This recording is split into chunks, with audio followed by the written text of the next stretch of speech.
5 ans après notre mariage. Je suis tombée enceinte et Martin a éclaté en larmes de joie. Tout le monde disait que j'avais de la chance de me marier dans une famille riche comme celle de Martin. Mais personne n'a jamais mentionné l'actrice qu'il gardait à côté. Il semble que tout le monde avait oublié que j'étais la fille qu'il avait avouée. Les yeux rouges, quand il avait 17 ans. Ses amis, derrière son dos, lui demandaient « Tu n'as pas peur que Charlotte te quitte parce que tu es un salaud ?» Martin, complètement indifférent, a ri paresseusement. Elle ne le fera pas. Plus tard, sans souci, j'ai mis fin à ma grossesse. Quand la nouvelle a éclaté, Martin est rentré de Londres en une nuit. Chapitre 1. À 6 semaines. Souhaitez-vous le garder? Le docteur a posé cette question de routine, regardant le dossier en attendant ma réponse. Baissant les yeux, j'ai doucement posé une main sur mon ventre plat, mon corps entier tremblant de manière incontrôlable. Je ne pouvais pas répondre tout de suite. J'ai pris mon sac à côté, remercié le docteur.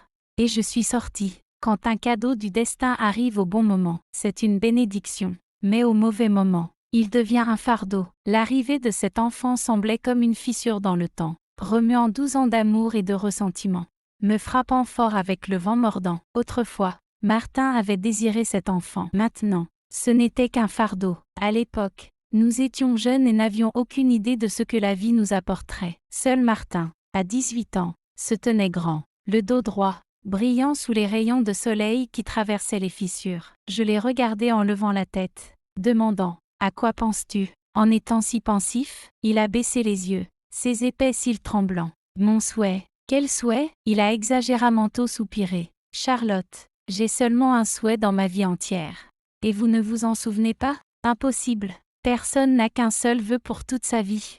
Arrête de te moquer de moi. » Si le vœu de Martin à 18 ans ne m'a été révélé que lorsqu'il avait 22 ans, dans un appartement délabré et plein de courants d'air, devant un gâteau simple et bon marché, il a dit doucement « Charlotte, toi et moi vieillirons ensemble, avec une maison remplie d'enfants. Charlotte, un jour, nous aurons une fille, elle te ressemblera, avec de grands yeux et une peau claire, agitant ses petites mains potelées, me criant « Papa, une maison pleine d'enfants. » J'ai serré le rapport médical dans ma main. Les larmes coulaient sur le papier. Par instinct, j'ai pris mon téléphone pour appeler Martin. 4 ans après notre rupture, c'était la première fois que je lui téléphonais. Mais en un clin d'œil. L'appel a sonné 2 fois avant d'être coupé. Je me suis figée, fixant l'écran d'un regard vide. Puis, une notification est apparue de l'application d'actualité. Son titre était dramatique et accrocheur.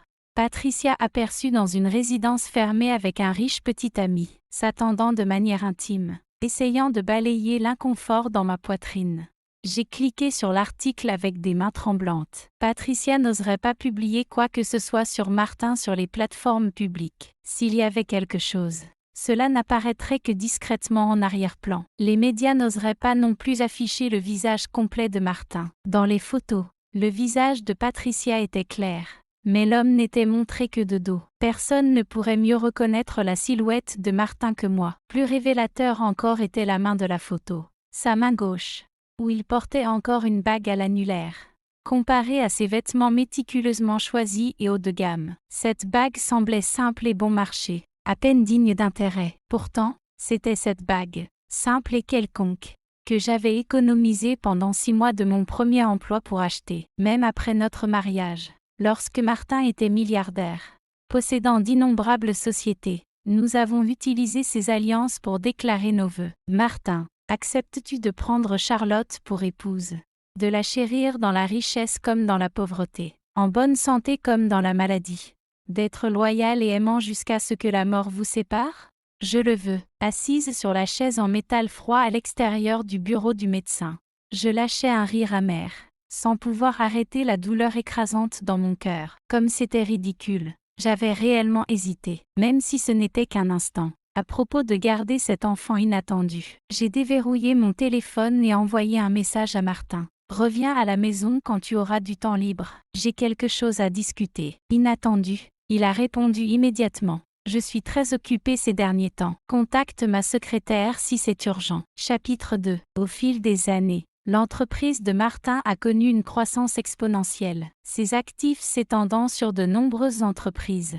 Nous avions vécu dans un sous-sol, puis un petit appartement à $800 par mois. Et maintenant nous étions dans une vaste demeure valant des millions. Depuis ce jour-là, je n'ai pas vu Martin rentrer à la maison. Mais quelqu'un d'autre est venu à sa place. C'était une petite réunion privée avec quelques amis de Martin. Je n'avais aucune idée de comment Patricia avait réussi à pénétrer dans le salon privé. Elle m'a intercepté dans le couloir, s'arrêtant brièvement quand elle m'a vu. Un sourire narquois sur ses lèvres. Les hommes sont vraiment des chiens. Peu importe combien belle est la fleur chez soi, ils ne peuvent pas résister à cueillir des fleurs sauvages à l'extérieur. C'était la première fois qu'elle me voyait. Bien que j'avais déjà aperçu Patricia, elle était une célébrité populaire.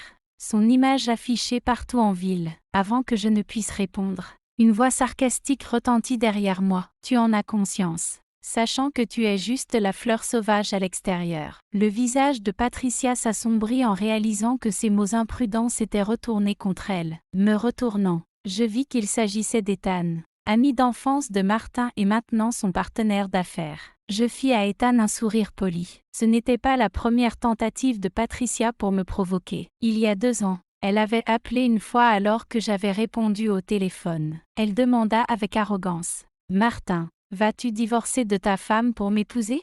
Je suppose qu'elle essayait alors d'affirmer sa position. À travers le téléphone, j'entendis le bruit de froissement de vêtements. À la seconde suivante, la voix froide et irritée de Martin résonna. « Patricia, faites encore une scène comme ça, et tu peux sortir de ma vie. » « Martin, tu… » L'appel s'interrompit brusquement, et je restai assise là pendant longtemps, stupéfaite. Il y a 2 ans, elle n'osait faire ses coups que secrètement. Maintenant, elle se mettait en avant pour me défier face à face. Je ne voyais aucune raison pour son audace, sinon que Martin devait lui avoir fait une sorte de promesse, une certaine assurance. Mais même ainsi, je n'avais aucune intention de lui parler. Je me retournai pour partir. Elle bloqua mon chemin, haussant les sourcils. « Charlotte, tu es en conflit avec Martin depuis si longtemps. Le amour entre vous est déjà parti. Pourquoi prolonger ce simulacre de couple en conflit?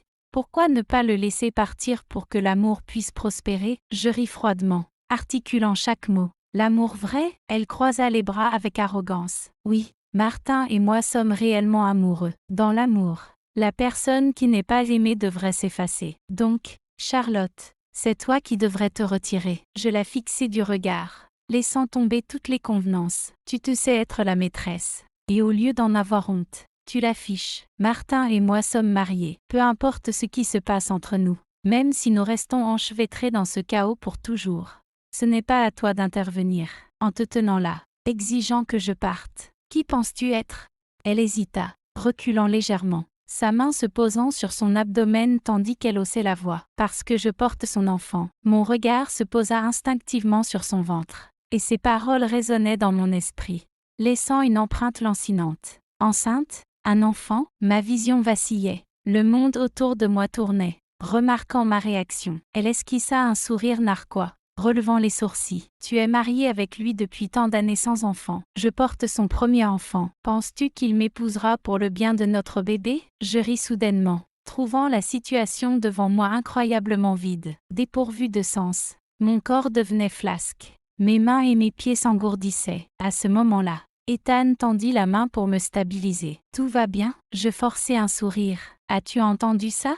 Le premier enfant de Martin. » Ethan serra les lèvres, ne disant rien. À cet instant, des pas résonnèrent derrière Patricia. Je levai les yeux. C'était Martin. Après des jours d'absence, son visage était froid, vêtu d'un costume sur mesure sous un manteau noir, ses traits séduisants assombris par un froncement de sourcils. Les yeux de Martin se posèrent sur moi, en changeant brièvement vers l'endroit où la main d'Ethan soutenait mon épaule. Patricia l'appela avec enthousiasme. Mais dans l'instant suivant, l'expression de Martin devint glaciale alors qu'il l'attrapa par les cheveux, sa voix empreinte de menace. « Qui t'a dit de t'approcher d'elle? Veux-tu te faire tuer ?» Patricia cria, fondant en larmes. « Martin, je ne voulais pas. Je porte ton enfant. Ne te soucies-tu pas du tout de ton propre bébé ?»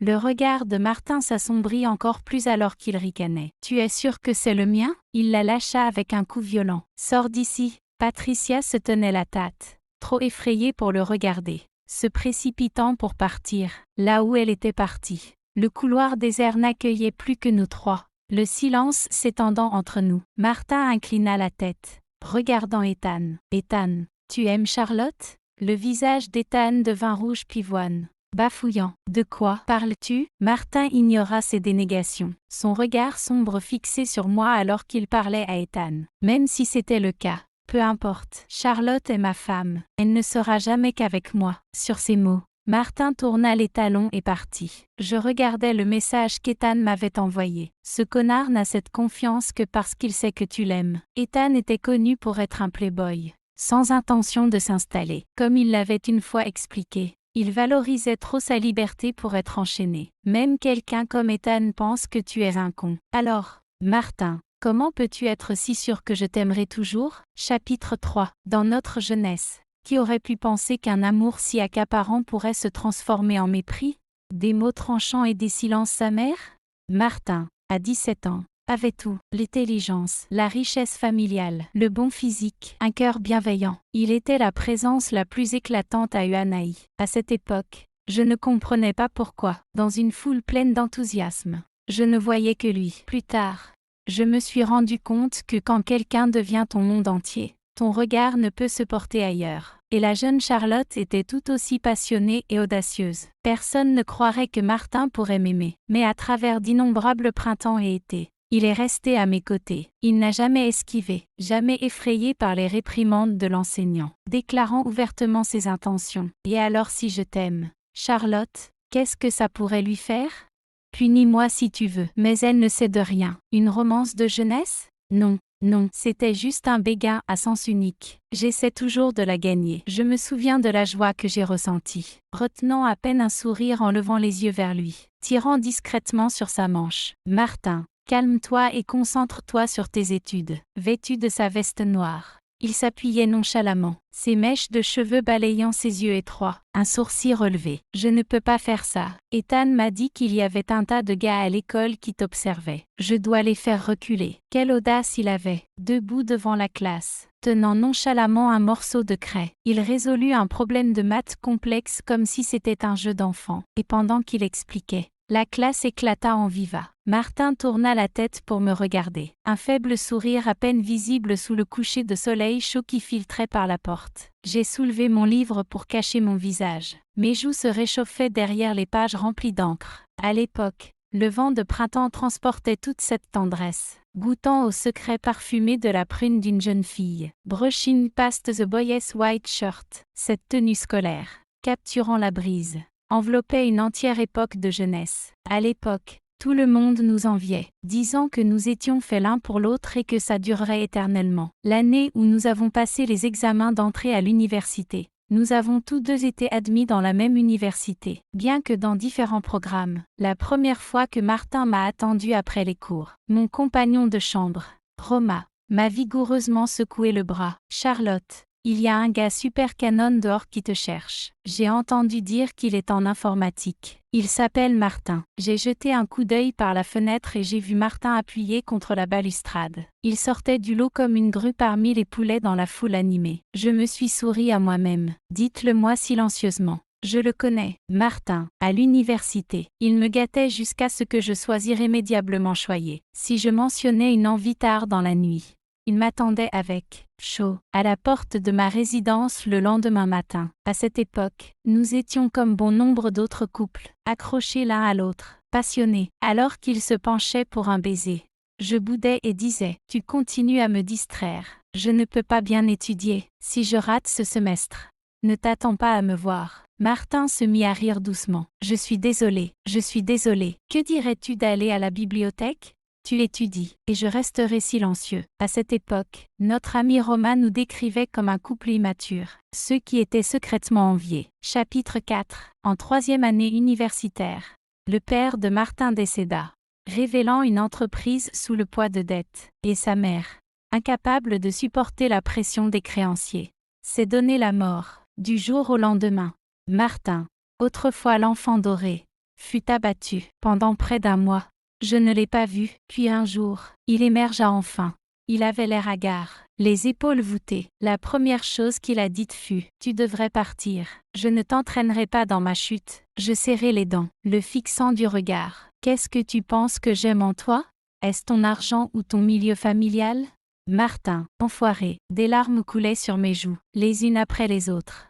impossible de les essuyer. Il s'avança, se baissa pour les essuyer doucement. Ne pleure pas, Charlotte, je ne peux supporter de te laisser partir. Mais comment pourrais-je te demander de rester à mes côtés comme ça? À cette époque, Martin était complètement seul, sans parents pour se retourner sur eux, sans la moindre lumière pour guider son avenir. Pourtant, peu importe quoi, son vœu n'a jamais changé. Martin voulait toujours vieillir avec Charlotte, entouré d'enfants et de petits-enfants. Lorsqu'il a commencé son entreprise, il luttait pour sécuriser le financement. J'ai secrètement utilisé la dot que ma mère avait économisée pour moi pour le soutenir. Quand il a découvert d'où venait l'argent, il a posé sa tête sur mon épaule, pressant sa main sur l'arrière de ma nuque, m'empêchant de me retourner pour le regarder. Jeune idiote, peu importe à quel point je me sens abattue, je n'utiliserai pas ton argent. Garde-le en sécurité. Un jour, il sera utilisé là où il doit l'être. Plus tard, lorsque son affaire a finalement commencé à s'améliorer, il a fait face à un investisseur impitoyable. Chaque verre de vin blanc coûtait 100 000 $. Cette nuit-là, il a sécurisé un investissement de 2 millions de $.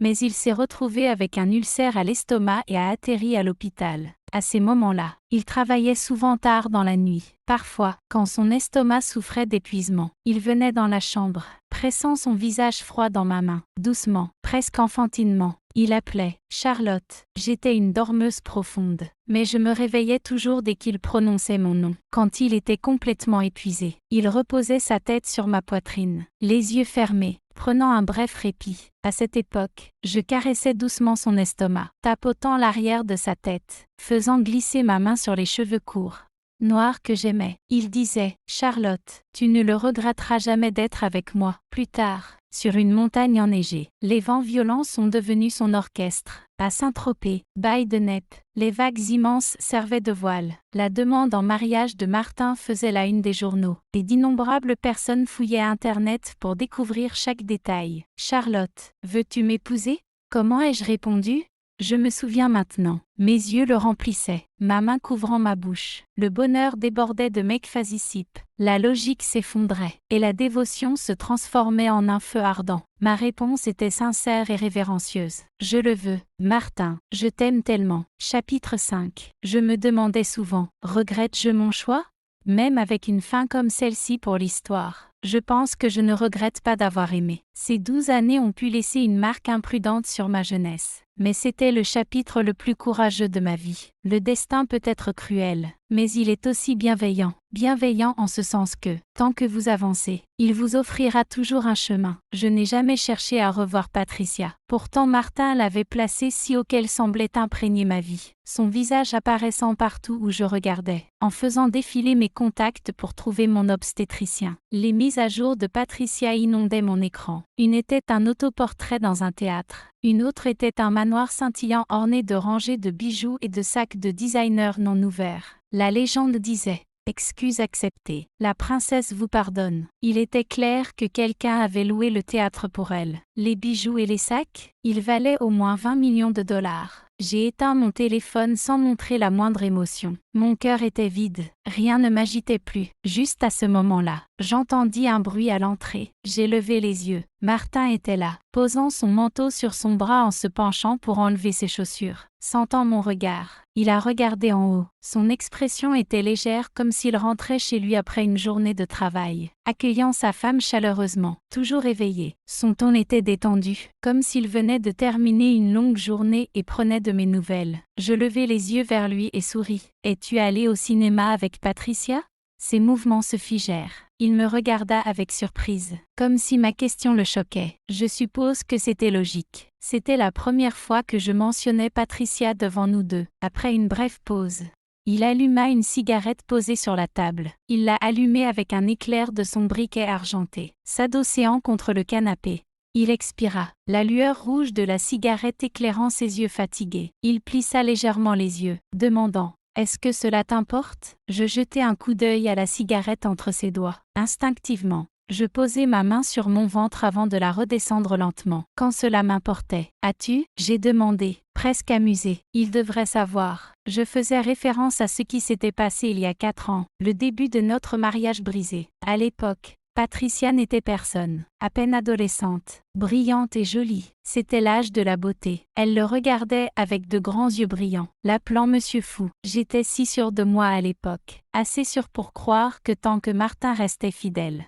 personne d'autre ne constituait une menace. Mais en fin de compte, j'ai surestimé l'amour de Martin pour moi et sous-estimé ma propre possessivité. Il parlerait d'elle d'un air distrait en la qualifiant de « intéressante », la laissant s'approcher de lui. Elle lui adressait des « bonsoirs » chaque nuit via WhatsApp. Et moi, trop investie, j'ai perdu tout raisonnement. Mais il ne s'est même pas donné la peine de se disputer avec moi. Seul moi jouais une tragédie. Lui n'a fait que froncer les sourcils, disant impatiemment: que puis-je faire si elle s'est méprise? Je me tenais là, pieds nus, les yeux rouges de rage. Tu l'as cherchée. Si tu ne lui avais pas donné de fausses idées, comment aurait-elle pu se méprendre?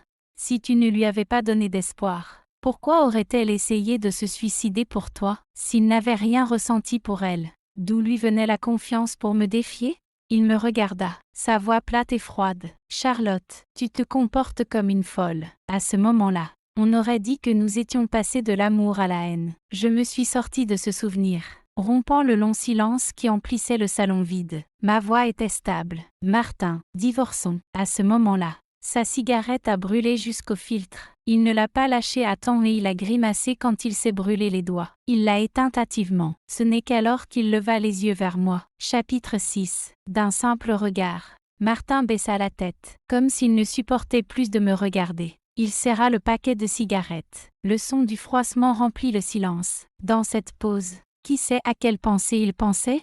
Après un long moment, il parla, d'une voix hésitante. C'est à cause de Patricia? Il hésita, puis continua lentement. Si tu dis que tu t'en soucies, je peux la faire disparaître. Quand est-ce que le pur et direct Martin est devenu si impitoyable et égoïste?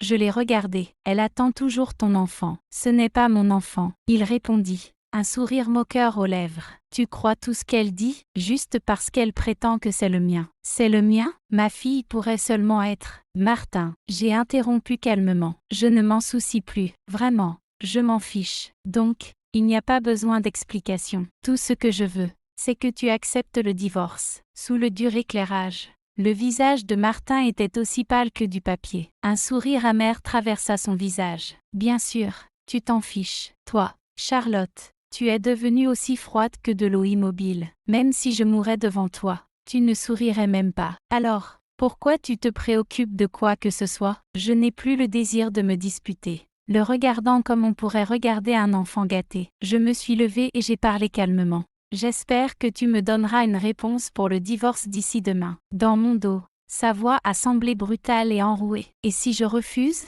Si je ne te laisse pas partir, Charlotte? Je me suis arrêtée au sommet de l'escalier, ma main posée sur la rampe tandis que je le regardais à nouveau. L'homme que j'avais aimé dans ma jeunesse et celui maintenant devant moi semblaient se fusionner. Et le chagrin emplissait mon cœur. Martin, ces années passées avec toi m'ont rendue si malheureuse. Cette tristesse a lentement drainé ma vie. J'ai laissé les larmes tomber, lui disant chaque mot clairement. Parfois, lorsque je m'endors la nuit, je me demande si je me réveillerai même le lendemain. Nous aurions dû divorcer il y a 4 ans. La seule raison pour laquelle je suis restée était par pur défi. Je n'arrêtais pas de me demander pourquoi je devrais céder la place à une autre femme. Martin restait immobile comme une statue, la tête baissée et cachée dans l'ombre. Silencieux. Chapitre 7. Le lendemain matin, Martin était parti. J'ai regardé autour de la maison vide, réalisant qu'il m'évitait. Même maintenant, je ne comprenais pas à quoi il s'accrochait, mais après m'être résolue à divorcer,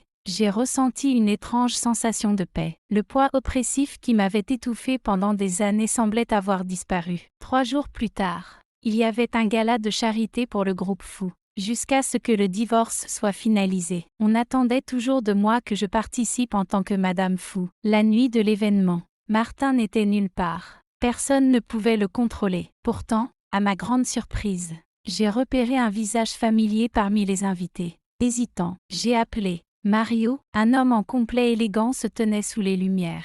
Sa posture était froide et distante, son regard indifférent, fixé au sol. Mais quand il s'est retourné, son visage s'est adouci pour un court instant. Après une légère hésitation, il s'est approché, offrant un sourire poli. « Charlotte, je ne m'attendais pas à le voir ici. J'avais personnellement envoyé les invitations. et je me souvenais d'en avoir envoyé une à Mario. Ce qui m'étonnait, c'est qu'il soit réellement venu. Mario était notoire pour être discret. Même avec ses nombreux prix et performances célébrées, il était si détaché de l'industrie du divertissement que ses fans pensaient que la comédie pourrait juste être son travail secondaire. Une fois, une agence rivale a tenté pendant 3 mois de creuser des scandales à son sujet. Mais elle n'a trouvé que son dossier scolaire impeccable et son bon comportement. Ironiquement, leurs efforts n'ont fait qu'améliorer sa réputation. Je pensais que Mario était peut-être venu ce soir par respect pour Martin, son compagnon de chambre à l'université. Pendant 4 ans, à l'université,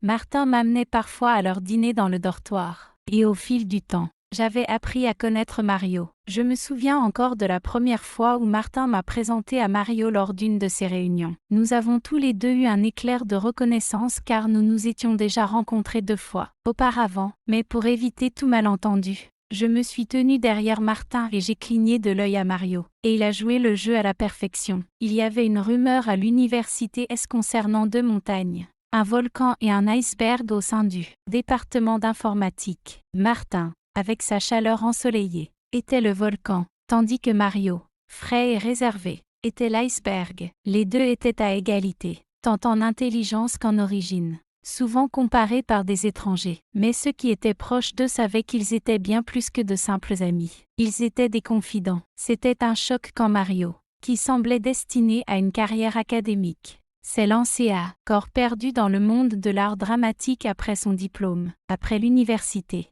À part le voir à l'écran, je ne l'avais plus revu en personne jusqu'à maintenant. Je l'ai regardé, en souriant. « Comment as-tu été ces dernières années ?» Les yeux de Mario avaient une certaine étincelle, une qualité étoilée. Il hocha la tête. « Je vais bien. » Le silence entre nous semblait étrangement lourd. J'allais dire au revoir, mais il parla le premier. Sa voix calme, presque attristée. « Ces années, tu n'as pas été heureuse. » Ce n'était pas une question, c'était une affirmation, une remarque intrusive, voire présomptueuse, mais son expression était sincère. Il faisait partie de ce monde, sans aucun doute. Il savait tout de Patricia. Je me suis soudainement souvenu de la tempête qu'il avait causée en ligne il y a 2 ans. Mario, d'habitude indifférent, ignorait toute presse négative ou tentative de profiter de son renom. Sauf pour le moment où Patricia a essayé de se lier à lui. Il a personnellement posté un démenti sur Weibo. C'était presque surréaliste. Voir quelqu'un de si distant sortir de ses gonds avec des mots si mordants. En me souvenant de cela, je lui ai souri. Vrai, mais bientôt, je serai libre de tout cela. Mario pencha la tête, me regardant avec une expression interrogative mais s'abstenant de poser d'autres questions. Au lieu de cela, il m'offrit un sourire discret. « Félicitations. » Mon sourire s'est élargi, sincère et de tout mon cœur. Tous ceux qui avaient entendu parler de mon divorce avaient essayé de me dissuader, secouant la tête, devant ce qu'ils appelaient mon imprudence. Ils avaient tous le même raisonnement, insistant pour que je reste dans ce mariage brisé et que je garde mon titre de Madame Fou. Ils me diraient « Martin a simplement une maîtresse. Ça ne veut pas dire qu'il ne t'aime pas, ou bien « Les hommes sont tous comme ça, tant qu'ils rentrent encore à la maison. » Ce n'est pas une affaire. C'était la première fois que quelqu'un disait « Félicitations ». J'ai levé mon verre, le faisant joyeusement teinter contre celui de Mario. À ce moment-là, une main s'est fermement posée sur ma taille. Pendant un moment, tout mon corps s'est tendu, et même ma main tenant le verre s'est paralysée. Martin m'a attiré vers lui dans un geste d'intimité. J'ai levé les yeux,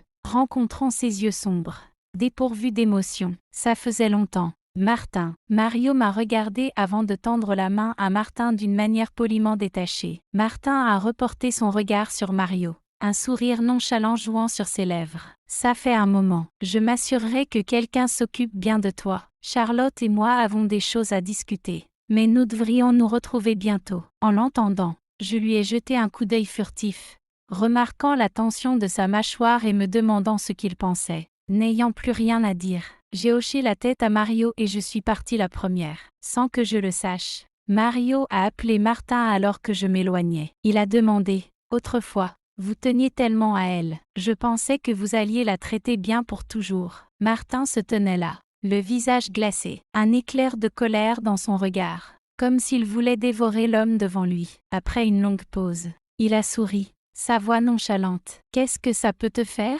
Même Martin ne comprenait pas sa propre peur. Il savait depuis l'université que Mario n'était pas attiré par des gens comme Charlotte. Sans attendre la réponse de Mario, il lança un avertissement glacial. Mario, restez loin de Charlotte. Chapitre 8. Après la soirée du gala, Martin semblait avoir de nouveau disparu. Je n'aurais jamais imaginé que la prochaine fois où je le verrais se ferait dans de telles circonstances. Le soir du 12 septembre, il y avait une prise d'otage au bâtiment commercial de Bewa.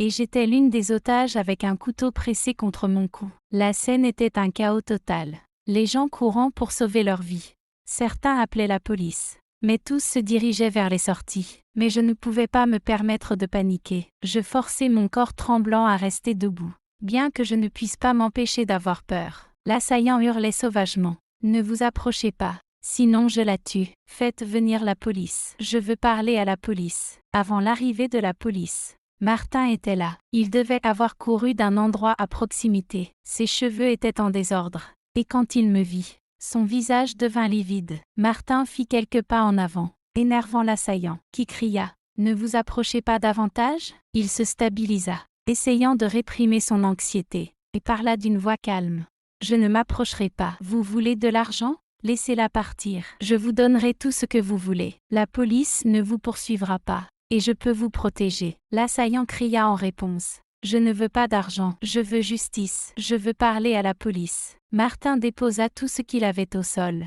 montrant son téléphone à l'assaillant. « D'accord, je vais me livrer à sa place. Je suis le président du groupe fou. M'introduire donne plus de poids. Je peux négocier avec la police pour vous. » J'écarquillai les yeux, luttant pour parler. « Ne le fais pas, il a une bombe. » Martin continua de parler. Il a toujours été très habile avec les mots. Persuasif, et dans l'état d'adrénaline de l'agresseur. Il a accepté l'échange. Lorsque Martin s'est approché, l'agresseur a sorti un deuxième couteau et l'a poignardé dans le bras pour le fragiliser. Puis il l'a tenu à la gorge, me repoussant sur le côté. Martin m'a regardé une dernière fois, se pliant docilement aux exigences de l'agresseur. Sa voix était rauque. « Cours, ne te retourne pas. » La police est arrivée peu de temps après, et je me suis accroché à eux, les suppliant de le sauver. Ils m'ont escorté de force à l'extérieur, et je me suis agenouillé au sol, l'esprit vide. Enfin, alors que je m'effondrais à genoux, les portes se sont ouvertes de l'intérieur. Il n'y avait ni explosion, ni Martin sans vie. Je me suis soutenu sur les marches, les larmes ruisselant sur mon visage tandis que je le regardais sortir. Serrant son bras, il est venu vers moi et m'a soulevé dans ses bras, enfouissant ma tête contre sa poitrine. Je sanglotais de manière incontrôlable, le cœur plein de peur et de confusion alors que je murmurais « Martin, je suis là », il répondit doucement, sa tête baissée. Je m'étouffais. « Tu n'as même pas peur de mourir. Alors pourquoi ? Pourquoi ?» Je ne pouvais pas finir. Et Martin resta silencieux, sans insister davantage, parce que nous savions tous les deux ce que je n'avais pas dit. « Si tu n'as pas peur de la mort, alors pourquoi n'as-tu pas le courage d'aimer juste une seule personne ? Martin, est-ce vraiment si difficile d'aimer une seule personne toute sa vie ?» Après un long silence, il me serra contre lui, sa voix tremblante tandis qu'il suppliait. « Charlotte, faisons en sorte que ça marche cette fois. S'il te plaît. » Chapitre 9. Alors que la situation des otages faisait la une des journaux, Martin est parti à l'étranger pour un voyage d'affaires. La veille de mon rendez-vous chez le gynécologue, je suis restée seule dans la chambre du matin jusqu'au soir. Malgré toute ma détermination, je ne pouvais m'empêcher d'imaginer à quoi ressemblerait cet enfant. Serait-il agité ou calme ? Je posais doucement ma main sur mon ventre, des larmes coulant alors que je murmurais des excuses. « Je suis vraiment désolée de t'avoir rencontré dans de telles circonstances défavorables. Je suis désolée de ne pas pouvoir te donner la vie. » À l'hôpital, je suis tombée inopinément sur Patricia. J'ai appris qu'elle avait récemment été harcelée par des scandales en ligne, sa carrière étant pratiquement détruite. En tant que sa victime, je ne pouvais nier une certaine satisfaction, bien que je ne désirais pas la narguer. Au moment où je me retournais pour entrer, Patricia m'aperçut et se précipita vers moi. Je n'avais pas le temps de réagir avant mon garde du corps la saisit. Elle me fixa avec une expression méchante. « C'est toi qui as dit à Martin de se débarrasser de mon enfant, n'est-ce pas ? Charlotte, tu es une salope ?» Je la regardais avec incrédulité, une boule se formant dans ma gorge. Patricia luttait, son expression passant de la haine au désespoir. Ses yeux rougissants. « Tu vas divorcer de lui, n'est-ce pas ? Après ton départ. » Quelqu'un devra être Madame Fou. Je suis avec lui depuis des années. Sa voix se brisa alors qu'elle continue. Charlotte, j'avoue que j'ai d'abord été après lui pour l'argent. J'ai tout tenté pour qu'il investisse en moi. Mais maintenant, je l'aime vraiment. Je veux l'épouser. Passer ma vie avec lui. Patricia, je l'interrompis. Ma voix calme mais dure. Fais-toi une faveur la prochaine fois et ne sois pas la maîtresse dans le mariage de quelqu'un d'autre. Ça ne se termine jamais bien. Je me détournai, laissant sa voix s'estomper derrière moi. Charlotte, je t'en prie, parle à Martin pour moi. Dis-lui de ne pas m'abandonner. Après cette scène, je me sentais drainée émotionnellement. Je suis restée longtemps devant la porte du médecin, regardant les rayons de soleil qui filtraient à l'intérieur, en redressant la colonne vertébrale avant de marcher résolument à l'intérieur, tandis que cette petite vie quittait lentement mon corps. Mes larmes semblaient aussi se tarir. C'était comme si je pleurais pour une dernière fois ces 12 années amères et douces. Le lendemain de mon retour de l'hôpital, Martin rentra de Londres, épuisé et les yeux injectés de sang. Il m'a affrontée. « Pourquoi es-tu allé chez le gynécologue ?» J'ai répondu. J'ai interrompu la grossesse. Il a perdu le contrôle, cassant tout ce qu'il trouvait. Ses mains tremblantes tandis qu'il pointait vers moi. Charlotte, pourquoi? C'était notre enfant. Il tomba à genoux, les mains couvrant son visage, sa tête sur mes genoux, secoué par des secousses incontrôlables. Charlotte, c'était notre enfant. Je le regardais, sans aucune satisfaction. Seulement une tristesse profonde et sans fin. Cet enfant n'avait été conçu que par un moment de faiblesse. C'était une erreur dès le début. Je soupirai. Martin, on divorce. Je ne le ferai pas où tu veux que je meure lentement à tes côtés. Les yeux de Martin s'écarquillèrent à mes mots, et il resta là, avec une expression de détresse dans son regard. Chapitre 10. Martin est resté enfermé dans sa chambre toute la journée. Ce n'est qu'au coucher du soleil qu'il a finalement ouvert la porte. Il me regarda. Sa voix stable. Charlotte, j'accepte. Traîner les choses en justice et les tribunaux était la dernière chose que je voulais. Je ne voulais pas empirer les choses. Son calme consentement apporta une tranquillité silencieuse. La procédure de divorce a été rapide, finalisée en 3 jours. Pendant ces 3 jours, Martin semblait retransformer en son ancien moi, gérant, tout avec un sourire détendu, discutant nonchalamment avec moi. Le jour où j'ai déménagé, je me suis accroupie pour rassembler mes affaires pendant que Martin restait assis en silence sur le canapé, m'observant. Après un moment, il a enfin pris la parole. Tu possèdes 3% des actions originales de toutes mes entreprises. Fais ce que tu veux avec. Les maisons de la rue Enchant et la villa près du parc de West Hill sont également à ton nom. Il a posé une carte bancaire sur la table. Il y a 300 millions sur ce compte. Prends-la. C'était la première fois que j'entendais parler des actions. Mais je n'ai pas pris la peine de poser plus de questions. Martin me donnait assez pour vivre confortablement pendant plusieurs vies. Je n'étais pas assez fière pour refuser. Donc,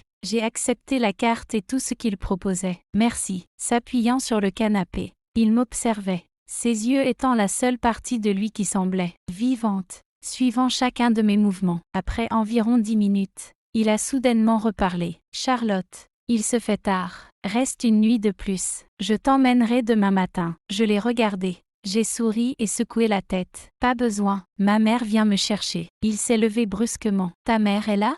Je vais la chercher. En prenant son manteau, il s'est dirigé vers la porte. Je l'ai arrêté. Martin, ne fais pas ça. Il s'est retourné vers moi, confus. Ma mère te louait à chaque fois qu'elle me voyait. Ai-je dit, me rappelant ses paroles sûres, à quel point il était attentionné. Elle t'aimait vraiment. Mais tu as fait du mal à sa fille. Je ne pense pas qu'elle voudrait te voir maintenant. Ses doigts ont serré son manteau jusqu'à ce qu'il devienne blanc. Il a reculé et s'est effondré sur le canapé. À l'ascenseur, je l'ai appelé une dernière fois. Martin, il a levé la tête, sourit et m'a regardé. Je pensais que notre divorce serait bruyant, désordonné, le sujet de toutes les discussions en ville. Je n'ai jamais imaginé que nous pourrions en finir avec une telle dignité. J'ai souri en retour. Je m'en vais. Il voulait m'accompagner dehors, mais je l'ai arrêté. Cette porte est devenue notre ligne de démarcation, séparant nos mondes. Il baissa les yeux sur le seuil, clignant des paupières. Si tu as besoin d'aide un jour, appelle-moi. Tant que je le peux, je serai là pour toi. Je me suis retournée. J'ai fait un signe de la main et je suis partie sans dire un mot de plus. Chapitre 11. Après le divorce, je me suis connectée à mon compte Weibo longtemps négligé et j'ai posté un nouveau dessin. En peu de temps, Les commentaires ont été inondés par des fans. Est-ce que je vois bien? Est-ce de Charlotte? Ouais, c'est elle. Je n'aurais jamais pensé vivre assez longtemps pour voir Charlotte revenir à son ancien style. Si doux, si tu sais, l'art au thème sombre de Charlotte. Si je n'avais pas été un fan inébranlable, j'aurais arrêté de la suivre il y a longtemps en repensant à l'obscurité tant dans mon art que dans mon mariage. Ces dernières années, je ne pouvais m'empêcher de ressentir que le divorce avait sans aucun doute été le bon choix. En faisant défiler les commentaires, j'ai vu un nom d'utilisateur familier. Beautiful Work. J'espère que tu trouves le bonheur chaque jour. C'était un ancien fan à moi. Je me souvenais qu'il m'avait suivi depuis ma 2e année d'université quand j'avais posté ma première œuvre. Depuis, il avait silencieusement aimé chacun de mes posts, laissant des commentaires d'encouragement.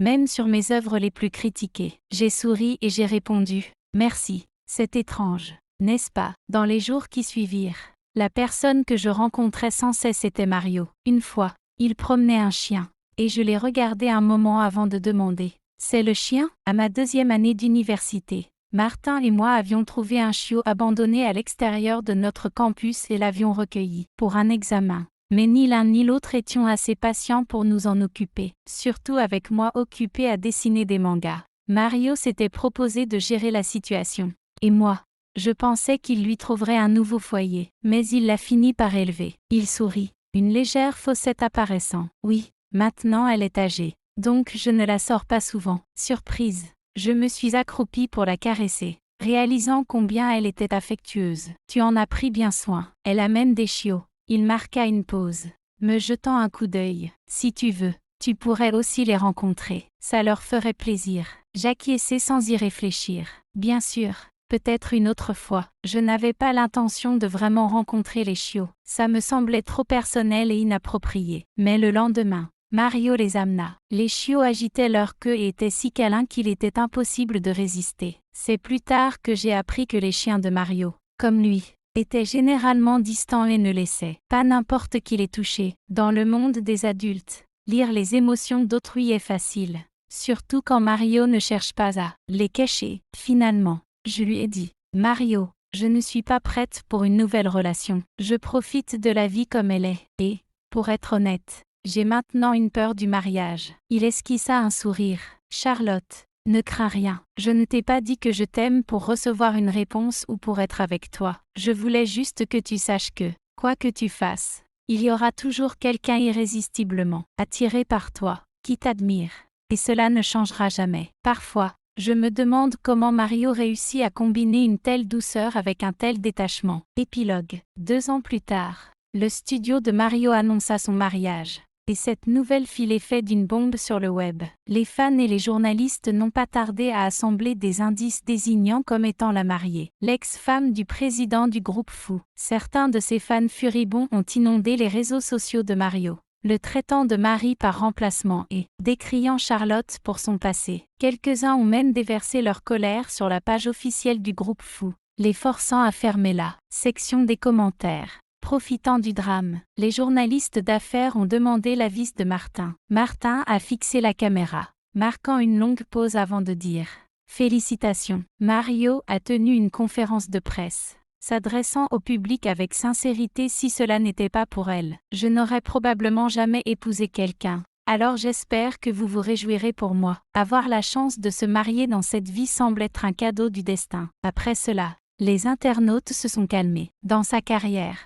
Mario avait ignoré tout ce que le monde du spectacle lui avait lancé. Les seules 2 fois où il a ouvertement provoqué une controverse étaient toutes les 2 à cause de Charlotte. Après le silence, certains fans ont découvert le compte secret Weibo de Mario, sur lequel il avait publié, le jour de ses débuts, « Si je me tiens suffisamment haut, m'apercevra-t-elle enfin ?» La révélation a déclenché une frénésie en ligne, avec les fans et les écrivains créant des fanfictions sur le triangle amoureux entre Mario, Charlotte et Martin. Charlotte a regardé son téléphone, lisant l'enquête minutieuse d'un fan avant de ouvrir le profil utilisateur familier. Elle s'est ensuite rendue pieds nus dans la cuisine, téléphone en main. Mario, en pull gris clair, était penché, coupant des fruits pour elle. Tentativement, elle l'appela « Le petit fan de Charlotte ?» « HM ?» Il murmura, toujours concentré sur les fruits. Puis il se figea. jetant un coup d'œil en arrière. Mario s'est vite détourné, murmurant « Je ne sais pas de quoi tu parles. Va mettre des pantoufles. » Charlotte regarda son téléphone. Puis l'utilisateur nommé le petit fan de Charlotte. Et enfin de nouveau, vers Mario, riant si fort qu'elle se tenait le front. Au milieu de son rire exagéré, Mario ne put s'empêcher de rire aussi. Leur mariage devint le sujet de conversation de la ville. Le jour du mariage, Ethan se précipita de l'aéroport. Arrivant juste à temps à la cérémonie, il croisa un vieil ami à l'entrée. Vérifiant l'heure, Ethan se rendit compte qu'il n'était pas en retard et s'approcha pour tapoter l'épaule de Martin. Sans entrer, pour voir, Martin soupesait la cigarette dans sa main. Jetant un regard sur le grand lieu fourmillant de invités et de festivités, il tendit à Ethan une petite boîte. « C'est un cadeau de mariage. Peux-tu l'emporter pour moi ?» Ethan leva un sourcil. « Pourquoi ?» Martin, toussant à cause de la fumée, rit jusqu'à ce que ses yeux débordent. Craignant qu'elle ne l'accepte pas, il ajouta « Ne lui dis pas que c'est de ma part. » Ethan redemanda « Sûr que tu n'entres pas ?» Qu'est-ce qu'il regarderait? Leur vœu d'amour éternel? Leur bonheur? Il ne pourrait jamais vraiment accepter que quelqu'un qu'il chérissait si profondément, sur lequel il avait dépensé toute son énergie à étreindre, était maintenant dans les bras d'un autre. Ethan lui tapota l'épaule. « Je vais me chercher un verre. » Peut-être qu'elle n'était pas à lui faisait-il plus facile de la laisser partir. Cela rendait la douleur moins accablante. Ethan vit Martin se fondre dans la foule, sa silhouette sombre et solitaire. Il avait une sensation viscérale que Martin, peut-être, ne pourrait jamais passer à autre chose. Ce n'était que le début. Martin s'assit dans sa voiture. Observant l'immeuble, il n'avait jamais imaginé que les sentiments de Mario étaient cachés toutes ces années. Quand il l'avait découvert, il avait voulu le tuer. Martin baissa la tête et rit. Le rire résonnait dans sa poitrine. Il n'avait jamais dit à Charlotte que son cadeau d'anniversaire préféré, la collection de mangas qu'elle chérissait tant, lui avait été destiné en premier lieu. Mais Mario l'avait donné de sa part. Et quand elle est partie, elle ne l'avait pas emporté avec elle. Il était resté, accumulant la poussière dans la villa. Il ne lui dirait jamais non plus que, lorsque des rumeurs sur Internet avaient terni son nom, il n'avait même pas eu le temps de répondre avant que Mario ne s'occupe de tout seul. À l'époque, Martin lui avait tapoté l'épaule, l'appelant un bon ami. Mario n'avait rien dit. Martin avait toujours pensé que les actions de Mario étaient pour lui. En y repensant maintenant, chaque mot se sentait comme un couteau planté dans sa poitrine. Ses secrets, il les emporterait dans la tombe. Refusant égoïstement toute chance d'un amour plus profond, la voiture s'est éloignée dans l'obscurité. Et Martin s'éloignait de la joie et de la célébration qui se trouvaient derrière lui.